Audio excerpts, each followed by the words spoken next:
का 13 पढ़िए, क्या लिखा है? निर्गमन जल्दी।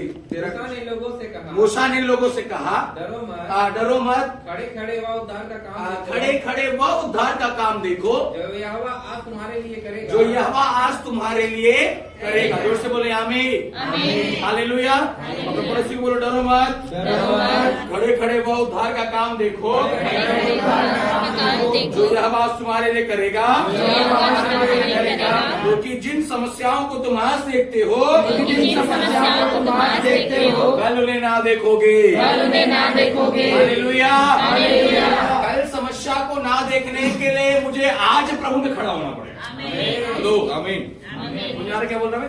कल समस्या मेरे जीवन में ना आए, कल दिक्कत मेरे लाइफ में ना आए, कल प्रॉब्लम मेरे लाइफ में ना आए, ये चीज को समझने के लिए मुझे वर्तमान में प्रभु के साथ रहना क्या है? जरूरी है। अर्थात वर्तमान में प्रभु के साथ खड़ा होना जरूरी है। आमीन, हालेलुया।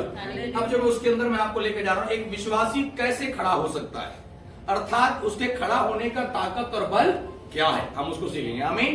दोस्तों बोले आमीन, हालेलुया। आइए हम आप लोग वचन की ओर लेके जाते हैं। मूसा ने कहा डरो मत, चुपचाप क्या रहो, खड़े रहो, और उद्धार के कामों को तुम क्या करोगे? देखोगे। आइए मेरे साथ वचन निकाले, हम उस वचन की ओर बढ़ते हैं जो मिलता है प्रेरितों काम 3 अध्याय उसका 6वां आयत। प्रेरितों काम 3 अध्याय उसका 6वां आयत। जल्दी से बाइबल फटाफट खुलना है। तब पतरस ने कहा, चांदी और सोना, चांदी और सोना जो मेरे पास नहीं, तो मेरे पास नहीं है, परंतु जो मेरे पास है, वह तुझे देता हूँ। वह तुझे क्या करता हूँ मैं? समझेगा। मैंने क्या बोला? डरो मत, चुपचाप खड़े रहो। अब हमें संसार में क्या रहना है? खड़े रहना। संसार में क्या रहना है? खड़े रहना है। संसार में खड़े रहने के लिए अब आप कलीसिया में आगे प्रभु पर विश्वास करने लगे। अब महत्वपूर्ण क्या है? कैसे मैं संसार में खड़ा रह सकता हूँ? कैसे मैं परिस्थितियों के मध्य में खड़ा रह सकता हूँ? लाल समुद्र मेरे सामने है, फिरौन की बड़ी सेना मेरे पीछे खड़ी है, और उस समय में यहोवा ने वचन को कहा डरो मत, मेरे सामने चुपचाप क्या रहो, खड़े रहो। वैसी परिस्थिति आज हमारे आगे देखेंगे तो समस्या, पीछे देखेंगे तो समस्या, इधर देखेंगे तो समस्या, इधर देखेंगे तो समस्या, इन चारों तरफ समस्या के बीच पर एक वचन आपको मिलता है, चुपचाप क्या रहो, खड़े रहो। कैसे खड़ा रह सकते? अब जो मैं आपको सिखाना जा रहा हूँ, संसार में आपको कैसे हम खड़े रह सकते हैं, हम कैसे अपने आप को प्रभु के लिए खड़ा रह सकते हैं। इस वचन को हम जानते हैं। वचन में लिखा पतरस और यूहन्ना तीसरे पहर मंदिर के अंदर क्या करने जा रहे थे? प्रार्थना करने जा रहे थे। और जब प्रार्थना करने के लिए वे मंदिर के अंदर में जा रहे हैं, तो बाइबल में ऐसे लिखा है एक जन्म का लंगड़ा व्यक्ति वहां पर क्या हुआ है?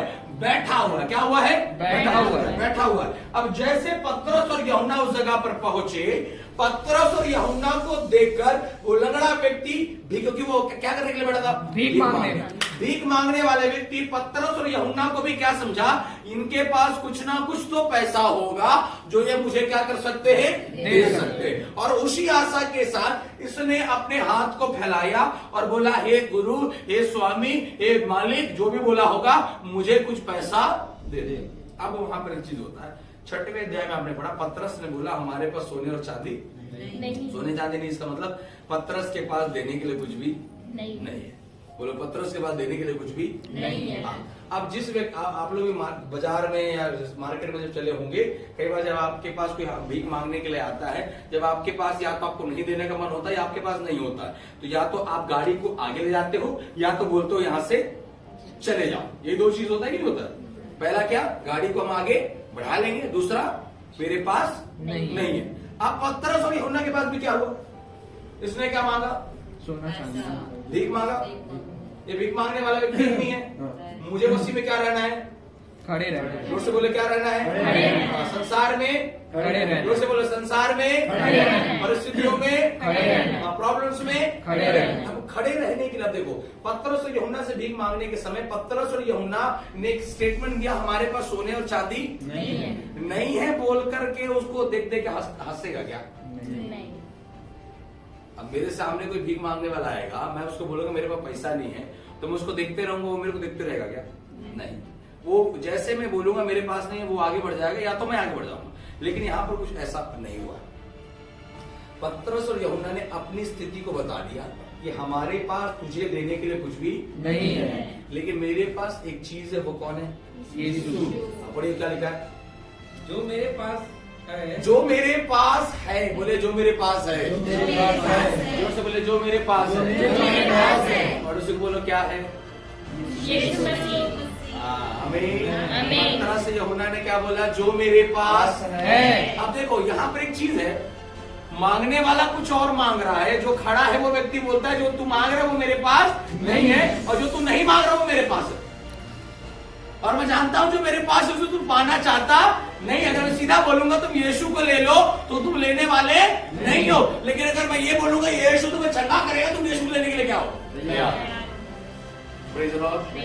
तो इस व्यक्ति की जरूरत यीशु नहीं थी, इस व्यक्ति की जरूरत धन था, अर्थात कुछ पैसे थे जिससे वो अपनी जीविका को क्या कर रहा है, चला रहा है। लेकिन दुख की बात यह है, प्रतिदिन उस जगह पर बैठकर भीख मांगने के बाद भी बचपन से लंगड़ा व्यक्ति अभी तक अपने जरूरत को अर्थात पूरा कर पाया नहीं है। लेकिन पतरस और यूहन्ना, देखिए मैं आपको क्या समझाना चाह रहा हूं, पतरस और यूहन्ना इस जगह पर पहुंचे, इस व्यक्ति ने हाथ बढ़ाया और कहा कि मुझे पैसा क्या करो, दे दो। और पैसा मांगने के बाद पतरस ने कहा मेरे पास सोने चांदी नहीं है। पतरस को आगे निकल जाना चाहिए, लेकिन पतरस क्या है, खड़ा है। पतरस को आगे, जोर से, पतरस को आगे, पतरस खड़ा है, आगे लेकिन निकलना था, लेकिन निकलना था, लेकिन कारण क्या है खड़े होने का, प्रभु यीशु है उसके अंदर में। आमीन। जोर से बोले आमीन। समझ में आ रहा है कि नहीं आ रहा है? यूहन्ना ने कहा डरो मत, चुपचाप खड़े रहो। संसार के अंदर में कई चीजें जो आपको डराने के लिए, समाज, परिवार, लोग, अर्थात आपका स्वयं का विचार, आपका डर, आपकी चिंताएं, जो आपको हर समय इस बात को बोलता है तू चल नहीं सकता, तुझे कुछ नहीं मिलेगा, समाज छोड़ देगा, दुनिया छोड़ देगा, लोग छोड़ देंगे, कैसे करोगे शादी, कैसे करोगे मिट्टी, कैसे करोगे छट्टी, तमाम चीजें आपके सामने आएंगी। और जब आप प्रभु के लिए खड़ा होना शुरू करोगे ये डर आपको सताता जाएगा। पतरस और यूहन्ना के अंदर भी ये डर था कि ये मुझसे मांग रहा है, मैं इसे क्या दूंगा। पतरस और यूहन्ना का मालूम है अगर यीशु मेरे अंदर है तो मैं हर परिस्थिति में खड़ा हो सकता हूं। Hallelujah, praise the Lord. इस संसार में खड़े होने के लिए एक मनुष्य को जो सबसे ज्यादा जरूरत है वो है प्रभु यीशु मसीह का। आज लोग कलीसियाओं के साथ जुड़े हैं, इसलिए इस परिस्थितियों के मध्य में खड़े नहीं रह पाते। आज लोग, कई लोग सिर्फ चर्च जाना पसंद करते हैं, इसलिए जब प्रॉब्लम और जब दिक्कत आता है वहां से वो क्या करते हैं, भाग जाते हैं। पतरस और यूहन्ना अपने कदम को आगे बढ़ा सकते थे, लेकिन वहां क्या थे, खड़े रहे। इस संसार में अगर आपको जयवंत होना है, अगर खड़े होना है, खड़े रहना है, तो आवश्यकता है कि आपके अंदर मसीह का होना जरूरी है। बोले आमीन। समझ में आ रहा है कि नहीं आ रहा? ये इंपॉर्टेंट है, आपको समझना है। सदरक मेशक अबेदनगो वो आग के भट्ठे में जाने के लिए तैयार है, उसके सामने आग, धधकता हुआ आग रखा हुआ है। वो राजा ने बोला मैं तुम्हें डाल दूंगा।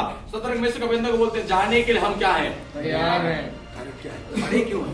क्योंकि अंदर में कौन है, परमेश्वर है, यीशु है।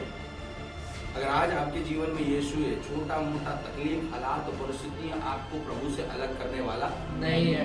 आज प्रॉब्लम क्या मालूम है, कई लोग विश्वास में नहीं खड़े, कई लोग समर्पण में नहीं खड़े, कई लोग प्रभु में नहीं खड़े, कई लोग परमेश्वर के राज्य के लिए नहीं खड़े। कारण क्या है, वो उनके अंदर में वास्तविकता में मसीह कभी था ही नहीं। अब समझने की कोशिश जो समझाना चाह रहा हूँ, पतरस और यूहन्ना को आगे बढ़ जाना चाहिए था, लेकिन उसको रोक दिया एक चीज, कौन मालूम है, मसीह अगर आपके अंदर में है वो आपको कहीं हिलने नहीं देगा। समझिए समझिए समझिए, ये बहुत गंभीर चीज बोल रहा हूँ। मसीह अगर आपके अंदर में है, मेरे अंदर अगर पतरस यूहन्ना के अंदर मसीह नहीं होता, कई लोग मुझसे पहले, पतरस यूहन्ना से पहले भी आए होंगे, वो बोलेंगे हमारे पास नहीं है, निकल गए होंगे। पतरस ने भी वही बोला हमारे पास नहीं है, लेकिन निकले क्या, नहीं, खड़े थे। मसीह अगर है, आप हर एक परिस्थितियों में अपने आप को खड़ा हो देखो, हालात कैसा भी हो, दिक्कत कैसा भी हो, समस्या कैसा भी हो, भले प्रार्थना का उत्तर मिले या ना मिले, भले चंगाई मिले या ना मिले, भले आशीष मिले या ना मिले, भले समाज और लोग मुझे छोड़ दे, लेकिन अगर मसीह मुझ में है तो मैं वहां खड़ा रहूंगा। बोले हालेलुया, प्रेज़ द लॉर्ड। मसीह का होना कलीसियाओं के अंदर था, मेरे व्यक्तिगत जीवन में बहुत ज्यादा क्या है, जरूरी है। इस बात को समझिए।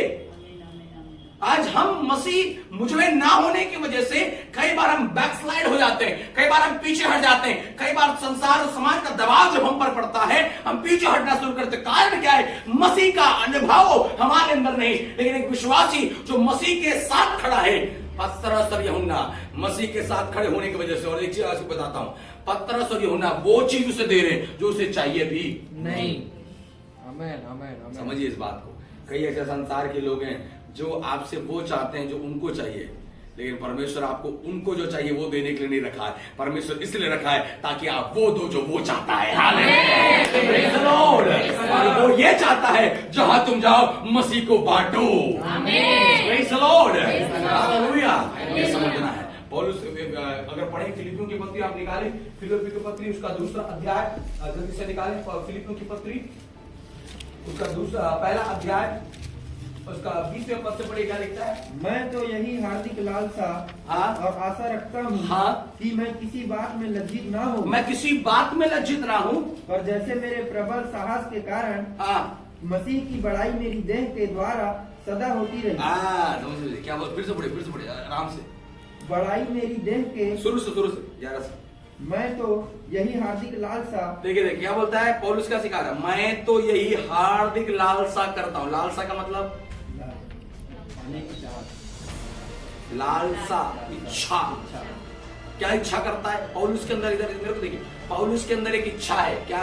अब देखो, दमिश्क की घाटी पर यीशु को ग्रहण करने के बाद अभी तक अगर पौलुस के बारे में पढ़ोगे, कुरिन्थी की पत्री दूसरा अध्याय में 11वें पद में, 11वां अध्याय का 22, 23, 24, 25 से पढ़ोगे तो पौलुस के इतना मारे हैं, इतना पीटे हैं, उतना तो जितना यीशु को दुख नहीं दिया उससे ज्यादा दुख सहने वाला पौलुस है।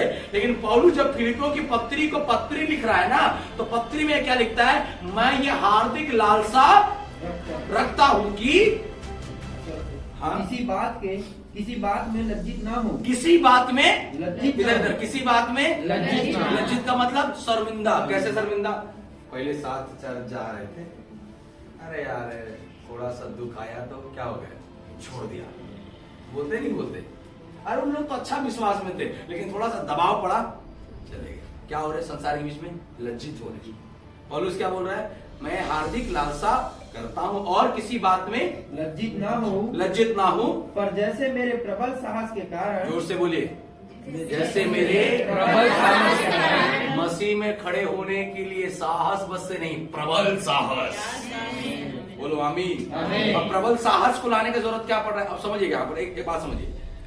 ये कुर्सी अब देख रहे हैं आप, ये कुर्सी देख रहे? ये कुर्सी का वेट बहुत कम है। इसको मैं आराम से बिना अगर मैं 40 दिन को उपवास लूं ना और उठाने बोलेंगे तो इसको क्या करूंगा? उठा लेंगे। क्यों? अभी इसमें ना मेरे को साहस लगाना पड़ा ना प्रबल साहस लगाना, ये बहुत ज्यादा हल्का है। लेकिन अगर इसको उठाने की बात बोले तो मेरे शरीर में जितना बल है उतना बल को पूरा लगाकर मुझे इसे क्या करना पड़ेगा? तो पौलुस अगर ये लिखता है कि मुझे प्रबल साहस करना पड़ा, इसका मतलब क्या है? पौलुस के जीवन में कई बार समस्याएं आई, कई बार दिक्कत आया, कई बार कष्ट आया। वो वहां पर लिखा है कुरिन्थी की पत्री में, वो पढ़िए उसको, तब आप समझेंगे इस प्रबल साहस क्यों पौलुस लगा रहा है। दूसरा कुरिन्थी की पत्री 11वां अध्याय उसके 22-23 पद से पढ़िए। दूसरा कुरिन्थी 11वां अध्याय उसके 23 पद से। क्या वे ही मसीह के सेवक हैं? क्या वे ही मसीह के सेवक हैं? मैं पागल के समान कहता हूँ, मैं पागल के समान कहता हूँ, मैं उनसे बढ़कर हूँ, मैं उनसे बढ़कर हूँ, अधिक परिश्रम करने में, बार बार कैद होने में, बार बार कैद होने में, कोड़े खाने में, बार बार मृत्यु के जोखिम में, 5 बार मैंने यहूदियों के हाथ से 29 कोड़े खाए, 39 कोड़े खाए। 3 बार मैंने बेटे खाई। 1 बार तुझ पर पथराव किया गया, मुझ पर पथराव किया गया। 3 बार जहाज जिन पर मैं चढ़ा था टूट गया। 1 रात दिन मैंने समुद्र में काटा। मैं बार बार यात्राओं में, नदियों के जोखिमों में, डाकुओं के जोखिमों में, अपने जाति वालों के जोखिमों में। देखो कोई जाति वालों का डाकुओं के हाथ, जाति वालों के हाथ, और उसका क्या लिखा है? अन्य जातियों से जोखिमों में, नगरों के जोखिमों में, जंगल के जोखिमों में, समुद्र के जोखिमों में, झूठे भाइयों के बीच के जोखिमों में, परिश्रम और कष्ट में बार बार जागते रहने में, भूख प्यास में, बार बार उपवास करने में, जाड़े में उगाड़े में रहने में, और अन्य बातें जो छोड़कर मैं जिनका वर्णन भी नहीं करता। देखो वहां क्या लिखा है, मैं अधिक क्या पढ़े फिल्म के पत्र में, अधिक प्रबल साहस। प्रबल साहस क्यों आ रहा है? आज तुम छोटी छोटी बातों में अपने आप को पीछे हटा दे रहे, छोटी छोटी चीजों में पीछे हटा दे रहे। छोटी छोटी चीजें संसार की, अपने व्यक्तिगत जीवन की अभिलाषा है, छोटा छोटा बात से पीछे। अरे ठीक है ना, यही तो है, कर लेते हैं ना, क्या दिक्कत, कर लेते हैं ना, क्या दिक्कत है? अरे 2 मिनट का तो बात है, 1 मिनट का तो बात है, 2 सेकंड का तो बात है, 1 ही दिन का तो बात है। पौलुस कहता है प्रबल साहस से, किस कारण लिए? कि मैं अपने जीवन से लज्जित होने ना पाऊं। इतना दुख को सहा, इतना कष्ट को सका, इतना पीड़ा को सका, मसीह में खड़े रहना है, मसीह आप में खड़ा रहे। आपको जानना है पौलुस के जीवन में उसने इस बात को सिखाया। फिलिपियों की पत्री को सुनो, मैं तुम्हें बताता हूं। आज तुम मुझे देखते होगे ना कि मैं ऐसा कर रहा हूं, वैसा कर रहा हूं, जहाज में घूम रहा, पहाड़ में घूम रहा, नदियों में घूम रहा, यहां घूम रहा, वहां घूम रहा। इसका सिर्फ इतना मतलब नहीं मैं घूम बस नहीं रहा, मैंने कई बार कष्टों को भी सहा है। और उसके मध्य में आगे पढ़े फिलिपियों की पत्री में क्या लिखता है? क्योंकि मेरे लिए हाँ जीवित रहना मसीह है और मर जाना लाभ है। बोलो हालेलुया। ये है मसीहत का जीवन, ये है मसीह में खड़े रहने का मतलब। जोर से बोले आमीन, हालेलुया। चर्च आना और जाना मसीह में खड़ा होना नहीं है। पौलुस कहता है मैं प्रबल क्या करता हूँ। एक बार फिर से पढ़े, 11 का बहुत पावरफुल है। मैं तो यही हार्दिक लालसा और यही हार्दिक लालसा और आशा रखता हूँ कि मैं किसी बात में लज्जित ना हूँ। मैं कौन सी बात में? किसी बात में। जोर से बोले ना, किसी बात में, जोर से किसी बात में, किसी भी मतलब छोटी से छोटी बात में लज्जित ना हो। मसीह में आज हम खड़े हैं, प्रभु में आज हम चल रहे। संसार आपको देख रहा है, प्रभु को जाने हो, संसार आपको देख रहा है। प्रभु में चलो, संसार आपको देख रहा है। याद रहे कि जब संसार आपको देख रहा है तो वो ये भी खोज रहा है कब इसके ऊपर गलती में निकालूं। इसलिए बड़ी गंभीरता के साथ मसीह में हमको क्या रहना है? खड़े रहना है। और बोलता है लज्जित ना हो। उसके आगे जैसे मेरे प्रबल साहस मतलब उसने अपना पूरा बल लगा दिया क्या करने के लिए? खड़े रहने के लिए। हालेलुया। उसे बोले ना हालेलुया। मुश्किलें कितनी भी हो, असंभव कुछ भी नहीं। कब होगा असंभव? जब मैं क्या रहूंगा? संसार में खड़े रहने के लिए पहला चीज आपको सिखा रहा हूँ, मसीह में आपको खड़े रहना जरूरी है। अगर आप चाहते हो कि संसार में आप खड़े रहो, परिस्थितियों में खड़े रहो, समाज के बीच में, दुनिया के बीच में, घर वालों के बीच में, तो आपको जरूरत है कि आप पहले मसीह में खड़ा रहिए। अन्यथा इमोशनल ब्लैकमेलिंग आपको शर्मसार करेगा। इमोशनल, अरे हम लोग नहीं आएंगे, तुम लोग क्या, तुम्हारा शादी भी नहीं आएंगे, माँ बाप छोड़ दोगे, प्रभु में चलोगे तो हम तुमको हमेशा हमेशा तुम मर गए मेरे लिए। Emotional blackmail. मसीह में खड़े रहोगे, आपको उस समय भी परिस्थिति में खड़े होने के साहस देगा। हालेलुया। जोर से बोले आमीन। और उसके तब प्रबल साहस के द्वारा आगे, प्रबल साहस के कारण मसीह की बड़ाई मेरी देह के द्वारा सदा होती रहे। मसीह की बड़ाई, मसीह की बड़ाई मेरी देह के द्वारा सदा होती। तो मसीह की बड़ाई किधर से होगी? अच्छा बड़ा चर्च में जाने से, अच्छा नया कपड़ा पहन लेने से, अच्छा घर में रहने से, अच्छी नौकरी कर लेने से। नो, वचन कहता है मैंने साहस किया प्रबल, ताकि मेरे देह में मसीह की बड़ाई हमेशा होती रहे। ये स्टेटमेंट लेना है आपको प्रभु में चलते हुए। मैं सदा के लिए प्रभु में खड़ा रहने पाऊं, स्थिर रहने पाऊं, मजबूत रहने पाऊं। मेरी इच्छा पूरी हो या ना हो, मेरी अभिलाषा पूरी हो या ना हो, मेरी जरूरत पूरी हो या ना हो, आपको खड़े होना सीखना है प्रभु। आमीन। खड़े होना सीखिए पहले। जिस दिन आप खड़े होना सीखोगे, परमेश्वर आपको भरना शुरू करेगा। हालेलुया। अब उसके नीचे क्या लिखता है? उसके आगे, क्योंकि मेरे लिए जीवित रहना मसीह है और मर जाना लाभ है। आगे उसके आगे, पर यदि शरीर में जीवित रहना ही मेरे काम के लिए लाभदायक है, तो मैं नहीं जानता कि किसको चुनूं। हाँ। क्योंकि मैं दोनों के बीच अधर में लटका हूँ। हाँ। जी तो चाहता है कि कूच करके मसीह के पास जा रहूं, हाँ। क्योंकि यह बहुत ही अच्छा है। हाँ। परंतु शरीर में रहना तुम्हारे और भी आवश्यक है, हाँ। इसलिए कि मुझे इसका भरोसा है। हाँ। अतः मैं जानता हूँ कि मैं जीवित रहूंगा, परंतु तुम सबके साथ रहूंगा, हाँ। जिससे तुम विश्वास में दृढ़ होते जाओ हाँ। और उसमें आनंदित रहो। बोलो आमीन। पौलुस देखो क्या बोलता है, मेरा तो मन ऐसा करता है कि अभी शरीर छोड़े प्रभु के पास चले जाओ, लेकिन मैं क्यों खड़ा हूँ, ताकि तुम मसीह में विश्वास में और क्या होते जाओ। दृढ़ होते जाओ। यस, आमीन। आपके खड़े होने से आप कईयों को और दृढ़ कर सकते हो। यस, आमीन। हेलो कलीसिया, प्रभु में इन दिनों अगर आप खड़े हो तो आपके खड़े होने को देखकर कई लोग और भी खड़े होने वाले हैं। पौलुस तो ये चाहता है कि मैं कब शरीर को छोड़ूं, प्रभु के पास चला जाऊं, लेकिन पौलुस इस बात को कहता है, मेरे खड़े होने से तुम्हारे फिलिप की कलीसिया, मैंने तुम्हारे अंदर में आनंद और विश्वास को भी देखा है। Praise the Lord। इसका मतलब क्या मालूम है, देखो यहाँ पर एक चीज सीख रहे, पौलुस का सेवकाई सेल्फिश सेवकाई नहीं था, अपने लिए सेवकाई नहीं किया पौलुस, वो लोगों के लिए सेवकाई किया। भविष्य में प्रभु आप लोगों को सेवक के आई के लिए खड़ा करे, तो याद रखना ये सेवकाई अपने स्वार्थ के नहीं होना है। अपने लिए मत सोचिएगा, अपने लिए मत करिएगा। आज कई सेवक हैं जो सिर्फ अपने लिए दौड़ना चाहते हैं, अपने लिए करना चाहता है, मेरे को मेरे को मेरे को मेरे को। नो, पौलुस कहता है, मैं देखो ये स्टेटमेंट समझिए, ये कितना गहरा, इसको समझने की कोशिश। पौलुस कहता है, मैं चाहता तो हूं कि मैं मर जाऊं और तुरंत प्रभु के पास चल जाऊं, लेकिन मैं फिर भी तुम्हारे लिए तुम्हारे साथ खड़े रहकर दुख उठा रहा हूं, कष्ट उठा रहा हूं, पीड़ा उठा रहा हूं, ताकि तुम्हारे विश्वास में और तुम्हारे जीवन में तुम और प्रभु में क्या होते जाओ।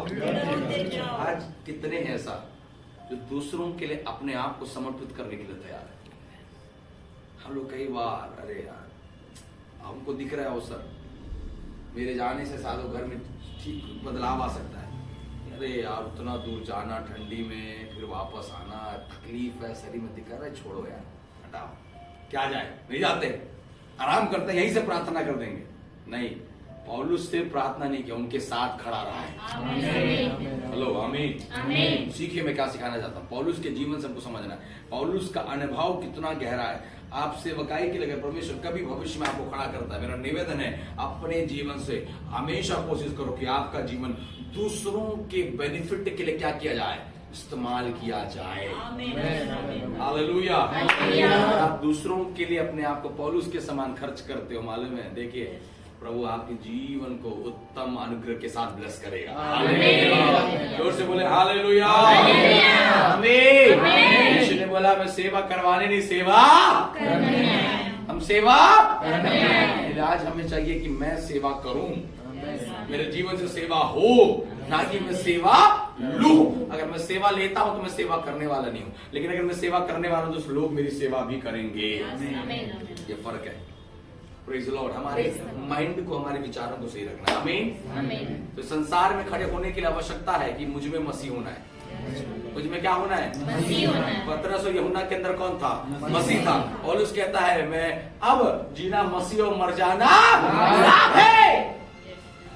मेरे को और कोई मतलब नहीं है, मेरा मतलब एक ही है कि मैं संसार में हूं तो मसीह के साथ क्या रहूं। Praise the Lord. समझ में आया कि नहीं आया? परिस्थितियों के मध्य में जैवंत होना, बीमारी शैतान दबाएगा, आपको प्रॉब्लम क्रिएट करेगा। कई बार ऐसा लगेगा कि आप सांस निकल नहीं वाला है। क्या करना है? मसीह मुझ में रहे। आपको मृत्यु तक जाने देने वाला, जब तक काम पूरा नहीं होगा मृत्यु आपको छू नहीं सकता है। हालेलुया। अपने जीवन को हमेशा बोलना है, प्रभु जी जब तक मेरे जीवन से तेरी योजना पूरी नहीं होगा मृत्यु को नहीं पाऊंगा। प्रतिदिन प्रोक्लेम करो, प्रभु मैं जानता हूँ शैतान मुझे मारना चाहता है, अभी मेरे परिवार के लोग बचे, प्रभु जब तक मेरा घराना उद्धार नहीं पाएगा मैं मृत्यु नहीं चाहता। डिक्लेरेशन करो बार बार अपने शब्दों से, प्रभु जब तक मेरा मोहल्ला नहीं बचेगा मैं मृत्यु नहीं चाहता। प्रभु जब तक मैं अपने आप को और मजबूत ना करूं मैं मृत्यु नहीं चाहता। हमें ऐसा शब्दों के साथ अपने जीवन को बढ़ाना है। आमीन। ऐसे बोले आमीन। हालेलुया। समझ में आया कि नहीं आया? संसार में खड़े होने के लिए प्रथम चीज जो मैंने आपको बोला क्या है? मसीह में खड़े रहना। और उसमें पौलुस कहता है मैं कैसे खड़ा हुआ? प्रबल साहस, बहुत साहस किया है, सब छोड़ दिए, मैं अकेले खड़ा जाऊं अकेले।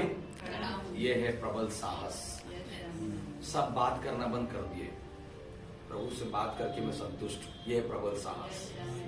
मेरा परिवार मुझे प्रेम करना छोड़ दिया, फिर भी मैं प्रभु के लिए खड़ा हूं, ये प्रबल साहस।